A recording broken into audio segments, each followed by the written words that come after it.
आता है mainly for mains, team कम आता है, बट आपको साथ में प्रिपेयर करना है। सेकंड स्लॉट में आता है मेनली vocab, vocab।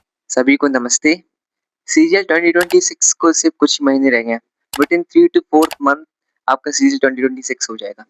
काफी लोग अभी भी डाउट में हैं कैसे स्टार्ट करें, या उनके स्कोर स्टक हो चुके हैं 120 130 पे। तो आज की वीडियो में मैं एक मास्टर प्लान दूंगा that within 4 to 5 months CGL 2023 के पहले उनका सिलेबस भी कंप्लीट हो जाएगा, एंड जो स्टक है 120 130 में 150 हो जाएंगे। मैंने भी ये प्लान फॉलो किया है, एंड मैंने देखा कि सीजीएल या सीएचएस सभी में मैंने प्री में 150 प्लस आए।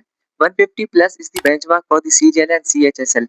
तो आज चलिए डिस्कस करते हैं इस मास्टर प्लान को, एंड मैंने इस मास्टर प्लान को सब्जेक्ट वाइज कैटेगराइज किया है सो दैट आप उसको अच्छे से प्रिपेयर करें और ऑनेस्टली फॉलो करें, और रिजल्ट आपको खुद मिलेगा। Let's start moments. ये मेरे बारे में है। मैंने सीजीएल प्री में 150, सीएचएसएल प्री में 154 एंड सीजीएल मेंस में 320 आउट ऑफ 390 आए। चलिए सबसे पहले बात करते हैं मैथ सेक्शन की। ये बिगिनर्स और रिपीटर्स दोनों के लिए ही है। सबसे पहले मैंने चैप्टर्स को स्लॉट में डिवाइड कर दिया है, स्लॉट 1, स्लॉट 2 एंड स्लॉट 3। क्यों? क्योंकि स्लॉट 1 में मैंने इजी चैप्टर्स रखे हैं, स्लॉट 2 में थोड़े से मॉडरेट एंड स्लॉट 3 में एडवांस वाले चैप्टर्स रखे हैं। अगर आप स्लॉट 1 से स्टार्ट करेंगे, फिर स्लॉट 2 में जाएंगे, फिर स्लॉट 3 में जाएंगे, तो आप इस पैटर्न से पता है दो फायदे होंगे। सबसे पहले आप बेसिक टू एडवांस जाएंगे, क्योंकि बेसिक ही एडवांस चैप्टर है, प्लस कॉन्फिडेंट आएगा, कॉन्फिडेंस बढ़ेगा। क्यों? क्योंकि इस चैप्टर से स्लॉट 1 वाले चैप्टर से आपको इजी ट्रिक्स आने शुरू हो जाएंगी, जो कि आप स्लॉट 2 और स्लॉट 3 के चैप्टर्स में इंप्लीमेंट कर सकते हैं। चलिए पहले स्लॉट 1 में हम बताते हैं। स्लॉट 1 में मेनली चैप्टर्स मैंने रखे हैं percentage, ratio and proportion, age, mixture and alligation, mixture and alligation, इसके बाद एवरेज। ये 1 2 3 4 5 ये 5 चैप्टर्स मैंने रखे हैं स्लॉट 1 में। ये सारे चैप्टर्स आपको within 10 to 15 days complete करने हैं, विथ प्रैक्टिस। प्रैक्टिस भी करना है 10 टू 15 डेज में। इसके बाद करते हैं स्लॉट 2 में। स्लॉट 2 में मैंने चैप्टर्स रखे हैं प्रॉफिट एंड लॉस, डिस्काउंट, इसके बाद simple interest, compound interest, time and work, speed time distance, trains, partnership, last one is number system. ये मैंने सारे चैप्टर्स रखे स्लॉट 2 में। ये थोड़े से मॉडरेट चैप्टर्स होते हैं, और जब आप स्लॉट 1 के चैप्टर्स प्रिपेयर कर लेंगे, for example ratio, ratio proportion and percentage, तो इन दोनों चैप्टर्स की हेल्प से आप profit and loss, simple interest, compound interest, time work, इन सारे चैप्टर्स को बहुत इजीली सॉल्व कर लोगे। इसलिए सबसे पहले स्लॉट 1 को प्रिपेयर कीजिए, फिर सेकंड स्लॉट 2 पे आइए। स्लॉट 2 को आपको मेनली 40 डेज में कंप्लीट करना है, with in 40 days plus practice भी आनी चाहिए। थर्ड स्लॉट की बात करते हैं, इसमें एडवांस वाले हैं चैप्टर्स, एडवांस मैथ्स है, फॉर एग्जांपल ट्रिग्नोमेट्री, इसके बाद algebra, geometry, coordinate geometry, mensuration, mensuration 2D and 3D both, 2D 3D दोनों लेके चलेंगे। इसके बाद statics, statistics, permutation and combination, and last probability, जिसमें से 1 2 3 these are mainly for the mains. Pre में कम आते हैं, बट आपको साथ में प्रिपेयर करना है सारे चैप्टर्स। इसके बाद फॉर द प्रैक्टिस, अब मैं बोलूंगा आपको कौन सा चैप्टर कहाँ से करना है, मैं बताना चाहूँ तो आप एडवांस में सबसे पहले आभास साइनी सर से आपको प्रिपेयर करना है ज्योमेट्री, आभास साइनी सर से आपको प्रिपेयर करना है ज्योमेट्री। अभिनय सर से आपको करना है ट्रेगो, अभिनय सर से ट्रेगो कंप्लीट कर लीजिए। एक चैनल है एप्टी मैथ नाम से, उससे आपको ये सारे मेंस के तीनों चैप्टर प्रिपेयर करने हैं, stats, permutation combination and probability. इसके बाद अभिषेक ओझा सर, इनसे आपको प्रिपेयर करना है मेंसुरेशन। गगन सर से कोऑर्डिनेट ज्योमेट्री। अब मैंने इतने सारे अलग टीचर्स क्यों बताया, क्योंकि मैंने देखा है जितने for example Abhay Saini sir से ज्योमेट्री पढ़ोगे तो बाकी सारे टीचर्स ने सबसे बेस्ट पढ़ाई है, तो मैंने सारे चैप्टर्स को सेगमेंट कर दिया आपको कौन सी टीचर से पढ़ना है।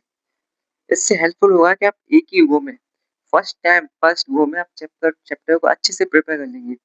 बस एक चीज़ याद रखना है, जिस टीचर से आपने चैप्टर प्रिपेयर किया है ना, उसी टीचर से प्रैक्टिस करना है। कोई भी रैंडम नहीं देखना।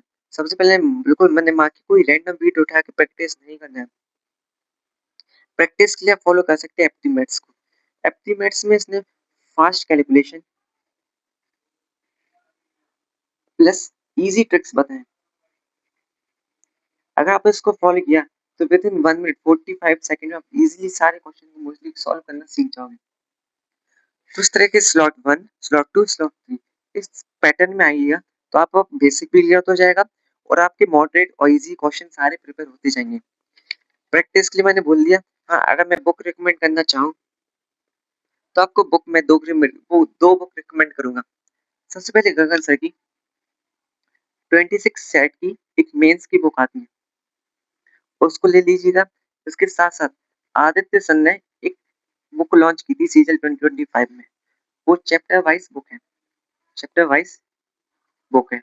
वो मेंस के लिए बुक है। इसके साथ साथ उसमें एक खास बात ये है कि उसमें सीजल के साथ साथ सीपीओ या जैसे अदर एग्जाम्स के भी मॉडरेट टू टफ क्वेश्चंस हैं। इस तरीके से आप इजी से टफ क्वेश्चन प्रिपेयर हो जाएंगे। अब सबसे पहले डाउट होता है लोगों को कैलकुलेशन, सर कैलकुलेशन कैसे स्ट्रॉन्ग की जाए, फास्ट की जाए। तो कैलकुलेशन सबसे पहले आपको एक डेली रूटीन फॉलो करना पड़ेगा। डेली रूटीन में आपको सबसे पहले टेबल्स अराउंड आपको 30 टू 40 तक टेबल्स याद होनी चाहिए। स्क्वायर रूट की बात की जाए तो स्क्वायर रूट आपको मिनिमम 40 तक स्क्वायर रूट याद होना चाहिए। क्यूब रूट आपको 20 तक याद होना चाहिए। कुछ लोग तो 25 तक आराम से इजीली कर लेते हैं। इसके साथ साथ आपको एक मॉर्निंग रूटीन बनाना पड़ेगा डेली बेसिस पे। Minimum 10 minutes calculation. कैलकुलेशन कहाँ से? कोई भी ऐप डाउनलोड कर लीजिए प्ले स्टोर से और उस पर 10 मिनट कैलकुलेशन कीजिए। मॉक की बात की जाए या प्रैक्टिस की बात की जाए तो आपको प्रैक्टिस और मॉक लगाना टेक्स्ट बुक से। अगर आप पेड लेना चाहें, अगर आप फ्री में पीवाईक्यू लगाना चाहते हैं तो टेस्ट रैंकिंग पे आ जाइए। टेस्ट रैंकिंग में फ्री में है पीवाईक्यूज। इसके साथ साथ आपको लाइव मॉक्स भी लगाने हैं, जैसे द पंडित्स निकालते हैं, इसका ऑलीवुड का आता है एवरी संडे वाला। तो आपको लाइव मॉक्स भी साथ साथ लगाने चलना है। जो क्वेश्चन गलत हो रहा उसको एक सेपरेट कॉपी बनाइए और उसमें मॉक एनालिसिस लिखते जाइए। मॉक एनालिसिस बहुत जरूरी है, इसलिए मैंने एक कॉपी बना ली थी, सेपरेट कॉपी। इस तरीके से आपकी मैथ्स प्रिपेयर हो जाएगी। नाउ नेक्स्ट सेकंड में बात करते हैं इंग्लिश की। मैंने इंग्लिश को भी चैप्टर वाइज को कुछ स्लॉट्स में तोड़ लिया है, स्लॉट 1, स्लॉट 2, स्लॉट 3। सबसे पहले स्लॉट 1 में आना है। इसमें मैं फोकस करना है स्लॉट 1 में मेनली ग्रामर। ग्रामर चैप्टर्स पे फोकस करना है। फॉर एग्जांपल सबसे पहले आपको, अगर आप बिगिनर्स हैं तो आपको टेंस से शुरुआत करनी है। Tense, then verb, then articles, then noun, pronoun. इसके बाद अपना चैप्टर आता है एडजेक्टिव, एडवर्ब, प्रीपोजिशन। ये सारे ग्रामर के चैप्टर्स होते हैं। इसका वेटेज अराउंड 30% होता है। तो इसको सबसे पहले ग्रामर पोर्शन अच्छे से आपको फोकस करके पढ़ना है, नोट्स बनाने, रिवाइज करना है। इसके साथ साथ प्रैक्टिस आपको दो तरीके से करनी है। सबसे पहले आपको चैप्टर वाइज प्रैक्टिस करनी है, चैप्टर वाइज। फॉर एग्जाम्पल आपने आज टेंस पढ़ा तो फिर टेंस के चैप्टर उठा के प्रैक्टिस कर लिया, P by Q plus mock. जब ये हो जाए इसके साथ साथ आपको मिक्स भी करना है, मिक्स चैप्टर्स भी करने हैं। क्यों? क्योंकि एग्जाम में वो लिखा नहीं होता है कि कौन से चैप्टर से क्वेश्चन है। इसलिए सबसे पहले आपको स्लॉट 1 में ग्रामर पोर्शन को प्रिपेयर करना है। सेकंड स्लॉट में आता है मेनली वोकैब। वोकैब वोकैब मैंने फॉलो किया था रानी मैम को। रानी मैम का समुद्र मंथन बैच चलता है, बट मैंने यूट्यूब में जो प्लेलिस्ट चली वहीं से प्रिपेयर कर लिया था। इसके बाद आता है main phrasal verb, phrasal verbs, next idioms, sentence improvement and last one is spot the error. इसका भी वेटेज अराउंड 30% होता है। तो वोकैब के लिए मैंने रानी मैम को फॉलो किया। फ्रेजल वर्ब बहुत इंपॉर्टेंट है, idiom phrases, sentence improvement, spot the error. ये आपको स्लॉट 2 में प्रिपेयर करना है। Now next slot 3। स्लॉट 3 में मैंने रखा है basically practical grammar. Practical grammar portion है। प्रैक्टिकल ग्रामर में आता है, सबसे पहले आता है आपका नरेशन, इसको डायरेक्ट एंड इनडायरेक्ट स्पीच कहते हैं। Voice, passive active voice, spelling rules, next PQRS, last one is cloze test. For the mains एक और इंक्लूड हो जाएगा, वो आपका कॉम्प्रिहेंशन। बस अब देखो कैसे प्रिपेयर करना है। सबसे पहले आपको स्लॉट में उठाया, उसके डिटेल नोट्स बनाने, किसी भी टीचर को फॉलो कर लीजिए। अगर मैं बोलूँ तो मैंने एक बुक को फॉलो किया था, उस बुक का नाम है एसपी बख्शी बुक। उस बुक में डिटेल थ्योरी दीजिए, उसके बाद उस चैप्टर की पी बाई क्यू भी है और रिव्यू एक्सरसाइज भी है, जिसमें आप चैप्टर को रिवाइज कर सकते हैं। तो स्लॉट 1, स्लॉट 2, स्लॉट 3। अब सबसे इम्पोर्टेंट क्वेश्चन आता है कि सर मार्क्स नहीं बढ़ रहे, marks are general struck 30 to 40, but हमें मार्क्स 45 प्लस लाने हैं, तो क्या करें? तो मैं 3 आपको रूल्स बता रहा हूँ, 3 रूल्स को फॉलो कीजिए और आपके विद इन 1 to 2 मंथ आपके 45 प्लस आना शुरू हो जाएंगे। बस आपको 3 रूल्स को फॉलो करना है। Rule number 1, practice vocab daily. Daily आपको वोकैब प्रैक्टिस करना है, मिनिमम 30 मिनट, कम से कम आधा घंटे तो करनी करना है, जिसमें आपको नए वर्ड्स भी याद रखने हैं प्लस ओल्ड वर्ड्स को रिवाइज करना है, because revision is the key to success for the vocab. नए नए वर्ड्स याद करते जाओगे बट पुराने भूलते जाओगे, कोई पर्पस नहीं है। तो नए भी और साथ साथ पुराने रिवाइज करते जाना। Rule number 2, daily minimum 15 spot दिया की प्रैक्टिस करनी है। इसमें स्पॉट दिया है आपको चैप्टर वाइज भी करना है प्लस मिक्स मिक्स टाइप भी करना है, स्पॉट दिया है। And the last rule number 3, minimum two chapters रोज आपको रिवाइज करना है, साथ साथ उसी चैप्टर से रिलेटेड आपको प्रैक्टिस सेट भी लगाना है। ये सबसे इंपॉर्टेंट है। सारे रूल्स को फॉलो करना है अपने डेली बेसिस पे, क्योंकि वो कैब याद करते हैं फिर भी भूलते जाते हैं। तो वो कैब मिनिमम 30, मैं तो 1 घंटे ले लेता था, सुबह आधा घंटे और शाम को उसी को रिवाइज कर आधे घंटे। स्पॉट दिया रहा है, बहुत इंपॉर्टेंट है। स्पॉट दिया रहा है के साथ साथ आपको सेंटेंस इंप्रूवमेंट भी लेके चलना है।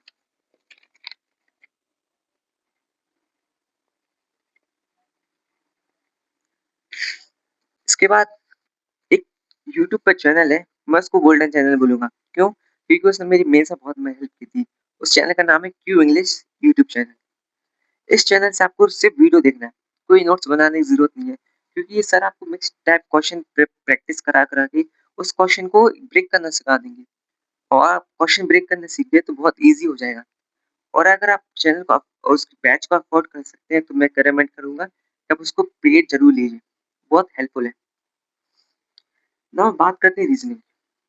रीजनिंग के लिए मैं डिवाइड करूंगा सेक्शन को for the beginners and for the repeaters. मैं सेक्शन को डिवाइड करूंगा बिगिनर्स और रिपीटर्स। बिगिनर्स अगर आप हैं तो कोई बैच ले लीजिए, वो ज्यादा हेल्पफुल है।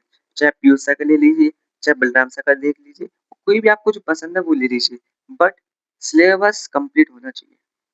Syllabus should complete, each and every chapter should be completed.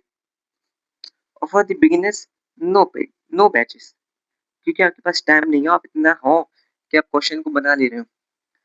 ठीक है, तो मैं सबसे पहले बात करूंगा बिगिनर्स के लिए। आपने बैच ले लिया, बेसिक क्लियर हो चुके हैं। इसके बाद आपको क्या करना है? प्रैक्टिस। क्योंकि प्रैक्टिस ये है, मैंने एक लाइन लिखी है यहाँ पे, reasoning it's just a game of presence of mind. Exam में आपका कैसा माइंड है वैसा रीजनिंग सॉल्व होता है। अगर आप एग्जाम में फ्रेश माइंड है बिल्कुल, तो आप डिफिकल्ट से डिफिकल्ट क्वेश्चन बना लेंगे। अगर आप टेंशन में है, कंफ्यूजन में है, तो इजी क्वेश्चन भी गलत करेंगे।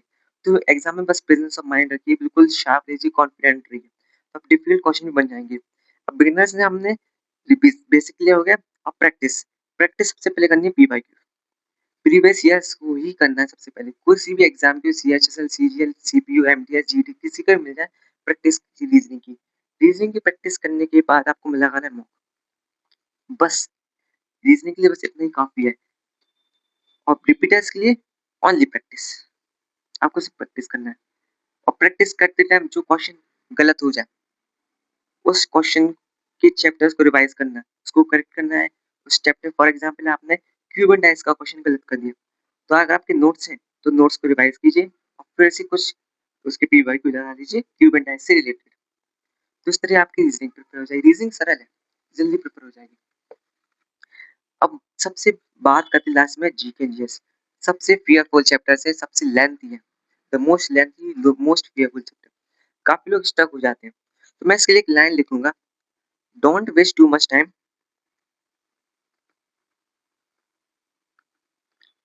Don't waste too time so that आपकी मैथ्स और इंग्लिश को अफोर्ड करना पड़े।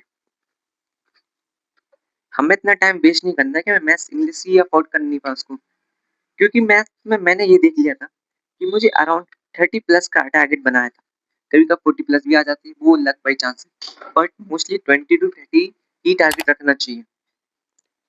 अब सबसे पहले बात करते हैं हिस्ट्री की। हिस्ट्री के एंशिएंट, मेडिवल एंड मॉडर्न, ये 3 पार्ट में डिवाइड हो जाती है। तो सबसे पहले बात करते हैं अपन एंशिएंट की। एंशिएंट का वेटेज थोड़ा सा कम है as compare to modern, but हम सबसे पहले एंशिएंट पढ़ेंगे।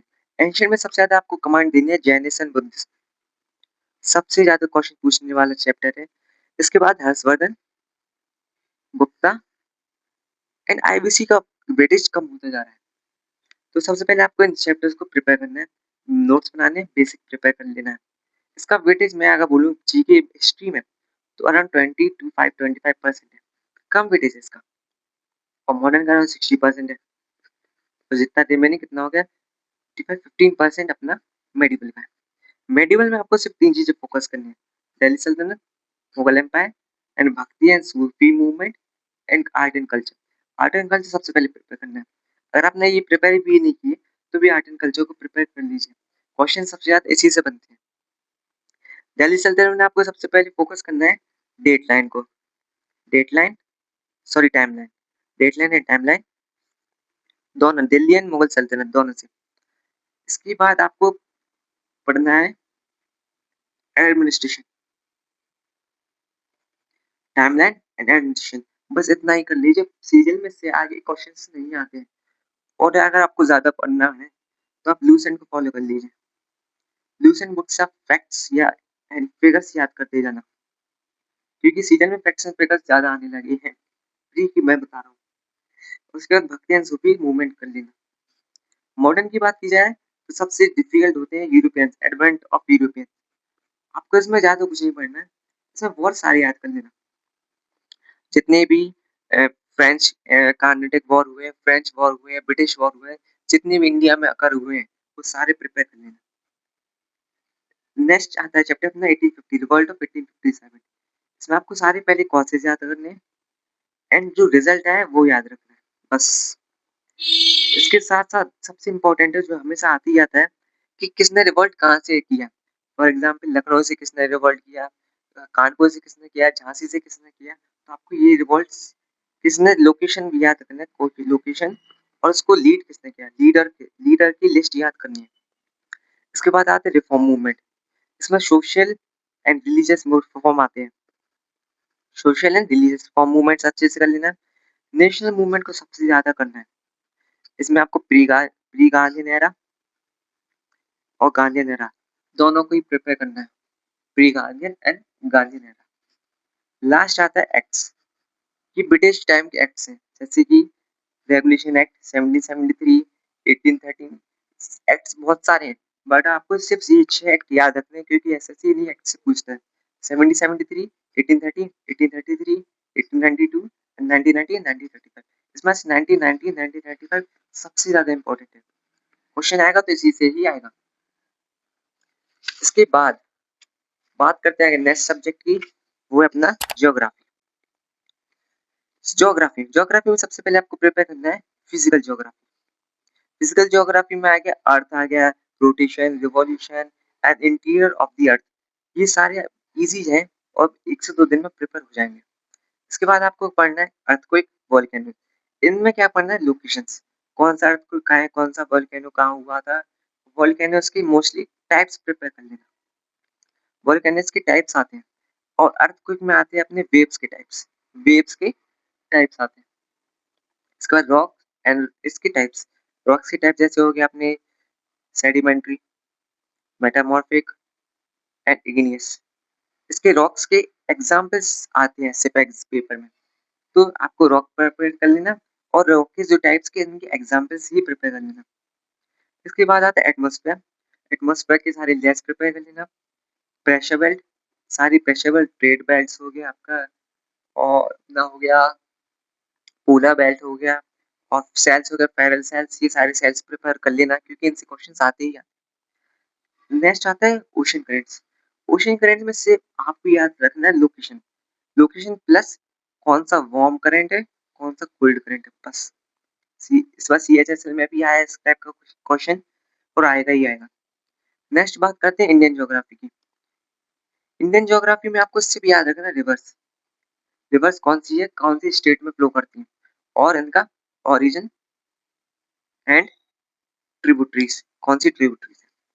इसके बाद सॉइल्स के सिर्फ लोकेशन याद रखना, कौन सा सॉइल कहाँ है, रेड सॉइल कहाँ है, ब्लैक सॉइल कहाँ है, black soil for example Deccan plateau में है, एलुवियल सॉइल कहाँ है, माउंटेन सॉइल कहाँ है, लेटराइट सॉइल कहाँ है। तो सॉइल्स के और सॉइल्स की लोकेशन ही जरूरी है।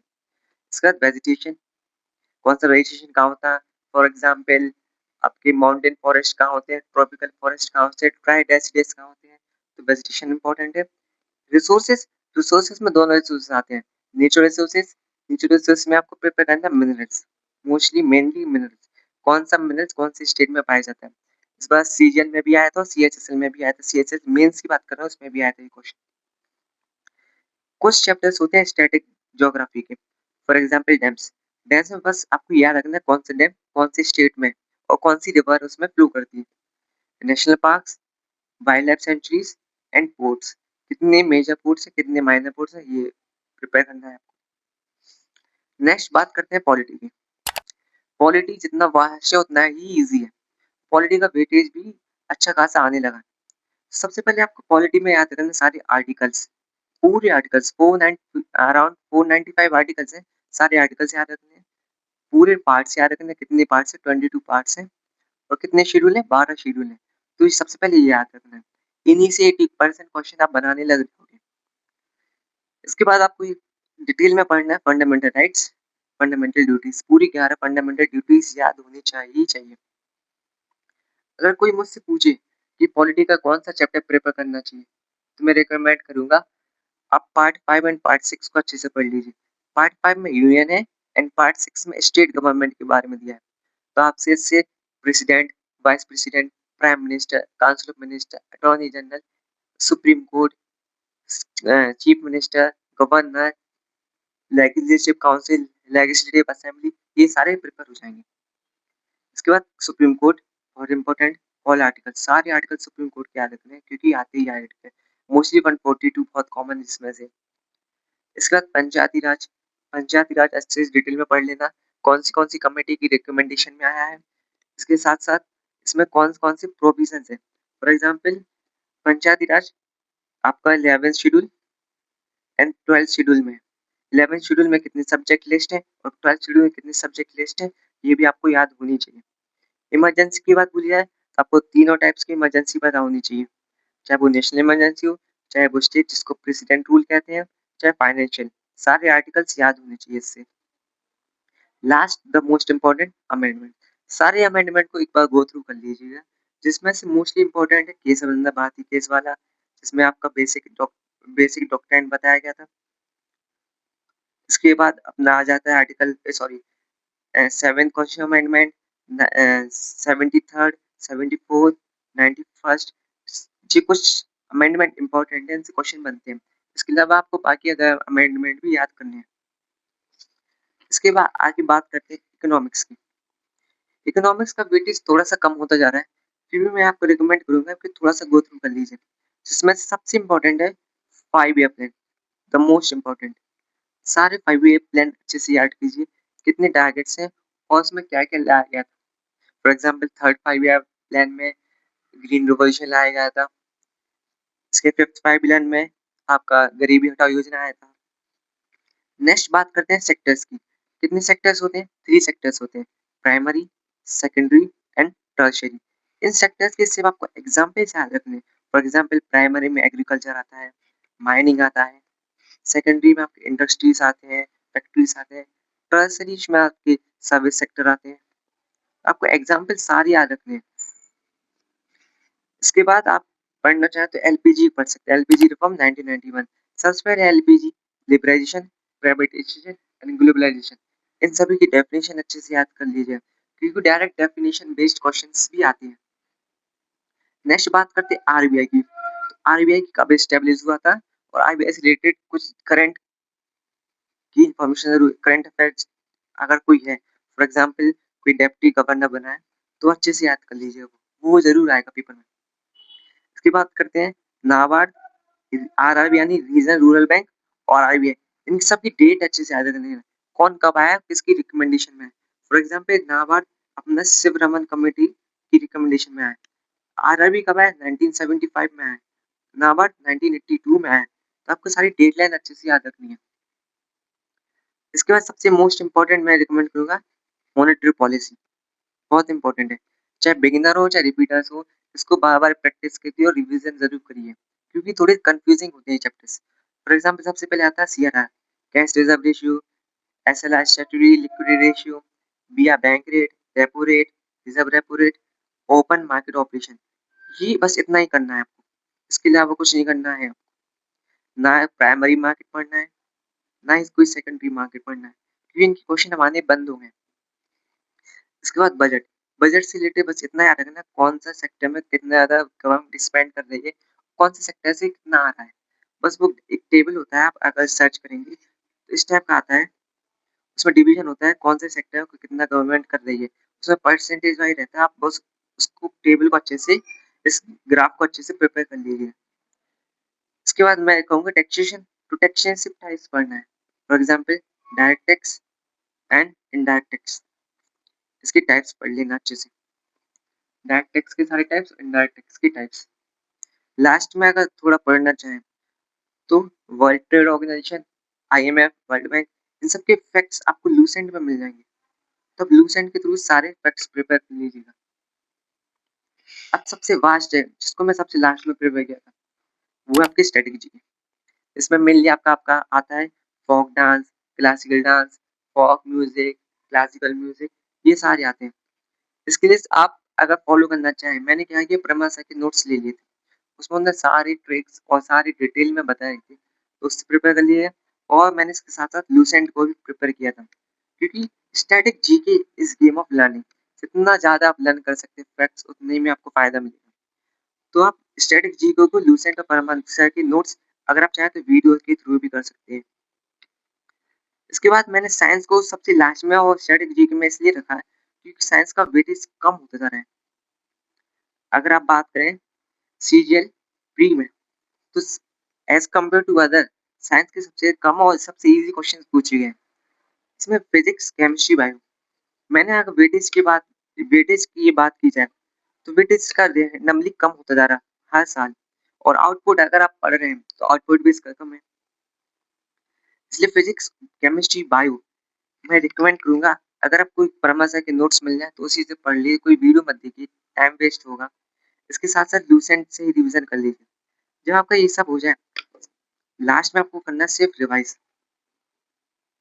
प्लस पीवाईक्यू प्लस जो कि लेटेस्ट एग्जाम हुए। फॉर एग्जांपल जब मैं सीजीएल की प्रिपरेशन कर रहा था, तो तब सिलेक्शन फेज का पेपर हुआ था, तो मैंने सिलेक्शन फेज के जितने भी क्वेश्चन आए थे साइंस से या अदर चैप्टर से, मैंने सारे उससे रिवाइज की, और मैंने पैटर्न नोटिस किया कि इसके क्वेश्चन कम आते जा रहे हैं, और जो आ रहा है मैंने उस रिलेटेड चैप्टर से उसको प्रिपेयर कर लिया था। तो ऐसे ही आपको करना है, जो भी अपकमिंग एग्जाम आ रहा है उनका पैटर्न समझो, मेनली पैटर्न पे हर पेपर होता है। फॉर एग्जाम्पल मैंने पैटर्न देख लिया था कि सीजीएल के पहले जितने भी एग्जाम हुए उसमें कोऑर्डिनेट ज्योमेट्री का वेटेज बढ़ गया था, तो मैंने कोऑर्डिनेट ज्योमेट्री फटाफट गगन प्रताप सर की प्लेलिस्ट चली थी, उससे प्रिपेयर कर लीजिए।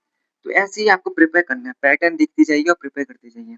एट लास्ट में यही कहूंगा कि आपको सिर्फ रिवीजन करना है, मेन फोकस रिवीजन में होना चाहिए, रिवीजन प्लस प्रैक्टिस। प्रैक्टिस के लिए अगर आप अफोर्ड कर सकते हैं तो टेक्स्ट बुक का बेस्ट ले लीजिए, वो सब्सक्रिप्शन ले लीजिए। अगर नहीं कर सकते हैं तो आप टेस्ट रैंकिंग में आ जाइए। टेस्ट रैंकिंग में पीवाईक्यू बिल्कुल फ्री ऑफ कॉस्ट है, तो मैंने यहाँ से पीवाईक्यू लगाई थी। इसके साथ साथ आपको लाइव मॉक जरूर अटेम्प्ट करना है, लाइव मॉक चाहे द पंडित्स का हो इसके साथ टेस्ट रैंकिंग का भी आता है, टेक्स्ट बुक का भी आता है, ऑनली बोर्ड का भी आता है। तो आपको सारे ही लगाने हैं और अपने मार्क्स को एक कॉपी में लिखते जाना है। और धीरे-धीरे आप देखेंगे आपके 120 से 125, 125 से 130 ऐसे 150, 160 प्लस आना शुरू हो जाएँगे। तो ये है मेरी पूरी strategy. Geography, polity, economics, static GK, चाहे वो जीके जीएस हो, रीजनिंग हो, इंग्लिश हो। हाँ, एक चीज़ और मैं कहना चाहूँगा कि आपको थोड़ा इंग्लिश पे ज़्यादा फ़ोकस रखना है। क्यों? कि प्री में तो क्वालीफाइंग है, बट मेंस में इंग्लिश का 135 से आता है, 135 मार्क्स का पेपर आता है। तो 135 बहुत ज़्यादा होते हैं, इसलिए इंग्लिश को थोड़ा-सा शुरू से ही लेके चलना है। और मैं फिर से रिक्वेस्ट करूँगा कि शुरू से आप लोग कैलकुलेशन में कमांड लाइए, चाहे वो टेबल्स रोज़ पढ़िए, स्क्वायर रूट, क्यूब रूट और प्ले स्टोर से कोई भी ऐप डाउनलोड कर लीजिए, इससे आप 5 टू 10 मिनट्स रोज़ कैलकुलेशन की प्रैक्टिस कीजिए। तो यही थी मेरी स्ट्रैटेजी जिसने मुझे सीजीएल में क्वालीफाई करा है। आप भी इस मास्टर प्लान का 4 months with in 4 months CGL 2026 के पहले तक फॉलो करेंगे ना, तो आप मैं गारंटी से कह सकता हूँ आपके स्कोर बढ़ना शुरू हो जाएँगे।